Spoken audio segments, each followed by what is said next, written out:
Hello and welcome you watching the visa show. मैं हाँ थोड़े नाल सुखबीर के रावी थे मेरे नाल ने लैंडमार्क इमिग्रेशन तो PR expert RCIC member Jaspreet Bhatia ji. Jaspreet ji सब तो पहला तो welcome to the show. Thank you. Okay Jaspreet ji, daily ना बहुत छोटी छोटी क्वेरीज आंदियां सानू थोड़ा शो देख के PR ਦੇ ਰਿਗਾਰਡਿੰਗ बड़े छोटे छोटे क्वेश्चन लेकिन बहुत इंपॉर्टेंट क्वेश्चन है जिन्हों के आंसर ਜਿਹੜੇ ਐਪਲੀਕੈਂਟਸ ਉਹਨਾਂ ਨੂੰ ਵੀ ਕਿਤੋਂ ਨਹੀਂ ਮਿਲਦੇ ਤਾਂ ਹੀ ਉਹ ਸਾਡਾ ਸ਼ੋ ਫੋਲੋ ਕਰਦੇ ਨੇ ਤੇ ਅੱਜ ਅਸੀਂ ਉਹਨਾਂ ਦੇ ਕੁਐਸਚਨਸ ਨੂੰ ਐਡਰੈਸ ਕਰਨ ਜਾ ਰਹੇ ਹਾਂ ਤੇ ਕੁਐਰੀਜ਼ ਆਂਦੀਆਂ ਨੇ ਜਿੱਦਾਂ ਕਿਸੇ ਨੇ ਅਗਰ ਐਕਸਪ੍ਰੈਸ ਐਂਟਰੀ 'ਚ ਆਪਣੀ ਫਾਈਲ ਲਗਾਈ ਹੈ ਔਰ ਫਾਈਲ ਲੱਗੇ ਨੂੰ ਬਹੁਤ ਟਾਈਮ ਹੋ ਗਿਆ, ਉਹਨਾਂ ਦੀ ਆਇਲਸ ਐਕਸਪਾਇਰ ਹੋਣ ਵਾਲੀ ਹੈ ਜਾਂ ਹੋ ਰਹੀ ਹੈ ਜਾਂ ਹੋ ਗਈ ਐਂਡ ਜਾਂ ਕਿਸੇ ਨੇ ਮੈਡੀਕਲ ਕਰਵਾਇਆ ਔਰ ਐਕਸਪ੍ਰੈਸ ਐਂਟਰੀ 'ਚ ਫਾਈਲ ਲਗਵਾਏ ਨੂੰ ਬਹੁਤ ਟਾइम हो गया, मैडिकल्स एक्सपायर होने वाले ने या फिर एक लैवल ते आके एज लॉक हो जाती है, इदा के क्वेश्चनस बहुत आते हैं। किस तरह इन्हों डील करना चाहिए जोड़े एप्लीकेंट्स ने? बिल्कुल, सब तो पहला आप एज फैक्टर बारे गल कर लें। जो आप अपना एक्सप्रैस एंट्री प्रोफाइल बनाने बहुत लोगों को एक कन्फ्यूजन होंगी है कि मेरा हुण बर्थडे अगले 2 महीने आ रहा है, ड्रॉ नहीं निकलिया। If you have seen my previous videos I always keep saying up till 30 years, मतलब जब तक 29 साल दे हो तुहानू पॉइंट एज के पूरे पॉइंट्स मिलते हैं जो कि हैं 110 पॉइंट, लेकिन the moment you touch 30 you start losing 5 points with each birthday that comes. तो इस करके असी बहुत इट्स लाइक ऑल्सो असी भी जो क्लाइंट्स नाल देखते हैं तो क्लाइंट्स अपने बर्थडेज नू हमेशा पहला एक्साइटेड होंगे हैं, बट जो एक्सप्रैस एंट्री प्रोफाइल क्रिएट हो जाता है they start fearing their birthdays just because of the reason कि जो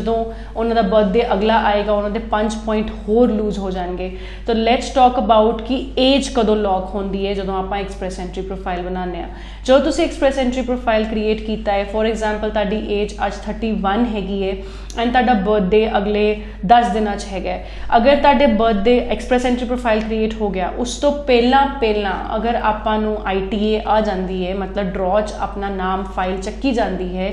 ताड़ा लॉक हो जाएगी एज इनविटेशन टू अप्लाई तो बाद। But before that for example अजकल ड्रॉ नहीं निकल रही, तो जिन्होंने लोगों ने अपनी फाइल जनवरी फरवरी च लगाई सी उन्हों का बर्थडे अगर हुणे मई जून अप्रैल कितने निकल के गया है, your score automatically with fall bye 5 points. तो मतलब ये होया कि एज अपनी अंटिल ITA लॉक नहीं होंदी, your age keeps decreasing till the time तुहानू invitation to apply for your PR नहीं आता। But once you receive your invitation to apply तो आप सारे पेपर अपने पाते PR की फाइल ते, उस तो बाद जिन्ना मर्जी टाइम वीज़ा ऑफिसर तुहाडी फाइल ते डिसीजन दे ले,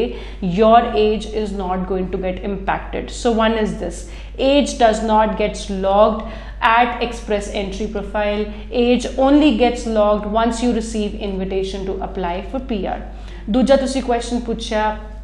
IELTS नू लेके, same is the case with IELTS until unless you receive your express entry profile it has to be valid for up till 2 years। Unfortunately अगर ITA आने तो बाद भी ताड़ा IELTS एक्सपायर हो रहा है, IELTS does not gets logged at any stage, मतलब कि ना ही एक्सप्रैस एंट्री प्रोफाइल क्रिएट करन दे टाइम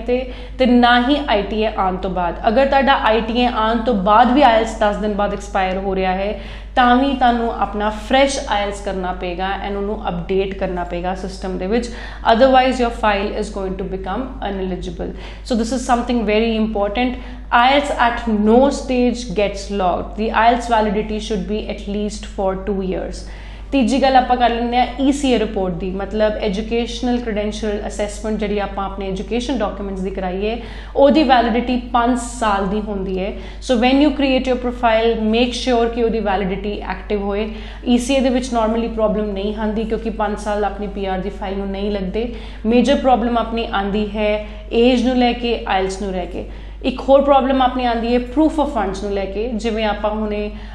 लेटेस्ट अपडेट आया है कि प्रूफ ऑफ फंड्स अपडेट हो गए ने, वधा दिते गए ने ऑलमोस्ट $300 दे नाल, ते प्रूफ ऑफ फंड्स आपां नू एक्टिवली मेनटेन रखने ने इन सरप्लस, क्योंकि कभी एक्सचेंज रेट उत्ते थल्ले हो गया, कभी रिक्वायरमेंट्स चेंज होगी प्रूफ ऑफ फंड्स की, तो इस करके always keep an eye on proof of funds requirement, तो अपने प्रूफ ऑफ फंड्स हमेशा प्लस च रखो। So these are the things that you have to take care of and you have to be really active on your profile to see कि अपने कदों केड़ी चीज़ lock हो रही है तो कदों आपां नू अपने डॉक्यूमेंट्स अकॉर्डिंगली अपडेट करने हैं। ओके तो अगर किसी ने फाइल लगाई है इन बिटवीन उन्होंने जॉब चेंज हो गई है या फिर प्रोफाइल रोल ही चेंज हो गया जॉब दे विच या फिर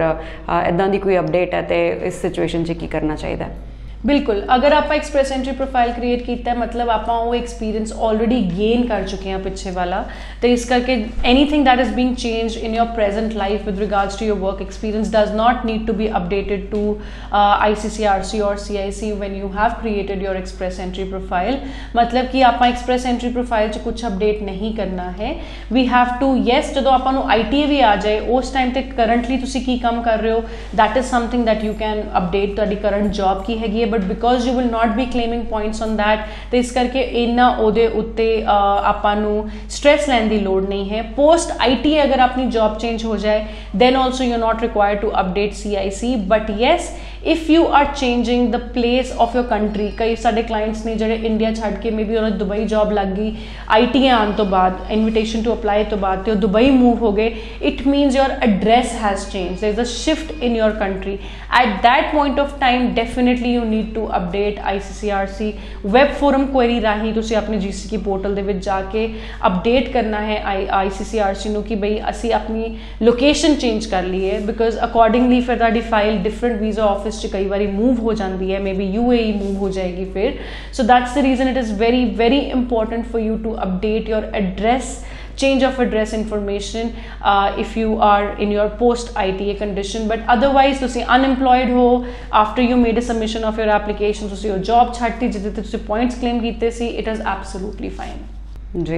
तो बहुत ही इंपॉर्टेंट इन्फॉर्मेशन सीगी अज दे एपीसोड से जो कि जसप्रीत जी ने दी कि किस तरह अगर तुसी प्रोफाइल अपनी लगाई हुई एक्सप्रैस एंट्री च ते इन बिटवीन जेडे चेंजेस आते हैं उन्होंने किस तरह डील करना है, और अगर फिर भी तुहानू जे कुछ नहीं समझ आ रहा तुसी स्क्रीन पर दिते हुए नंबर पर कॉल कर सकते हो, तुसी सानू ईमेल भी कर सकते हो या ऑफिस आके विजिट भी कर सकते हो। जसप्रीत जी अज दे एपीसोड च आने वास्ते और इन्नी इंपॉर्टेंट इन्फॉर्मेशन देने वास्ते तुहाडा बहुत बहुत थैंक्स। Thank you.